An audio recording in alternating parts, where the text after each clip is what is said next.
শীতের মরশুম পড়ে গেছে। প্রচুর মানুষ এখন ঘুরতে যাচ্ছে, বাড়ির বাইরে বেরোচ্ছে, আনন্দ করছে। তা বাড়িতে থেকে বেরোনোর সময় এখন কি করছে, এখন নয়, এটাই নিয়ম আমাদের, যে তালা, সেই তালাটাকে কিন্তু বাড়ির দরজায় লাগিয়ে আমরা কিন্তু বাইরে বেরিয়ে যাই।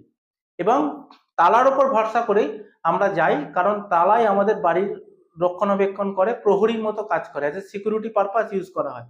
কিন্তু একটা জিনিস ভুল করেন, যখন মানুষ ঘুরে আবার বাড়িতে ফিরে আসে, তখন ওই তালাটাকে খুলে চাবি সমেত ঘরের মধ্যে রেখে দেয়। এই ভুলটা করবেন না, কারণ তালা আমাদের সিকিউরিটি পারপাস ব্যবহার করা হয়। তাই সবসময় যখনই আপনারা কোনো জায়গায় বেরোচ্ছেন, ডেলি কাজের জন্য বেরোন বা দীর্ঘদিনের জন্য বেরোন, তালাটাকে বাইরে থেকে লক করে বেরোলেন, যখন ব্যাক করবেন তখন তালাটাকে আবার ওই লকে ঝুলিয়ে তালা চাবি বন্ধ করে চাবিটা নিয়ে ঘরে ঢুকবেন, তালা সমেত চাবি নিয়ে ঘরে ঢুকবেন না। এইটা মানুন, দেখবেন আপনাদের বাড়ি অনেক বেশি প্রোটেক্ট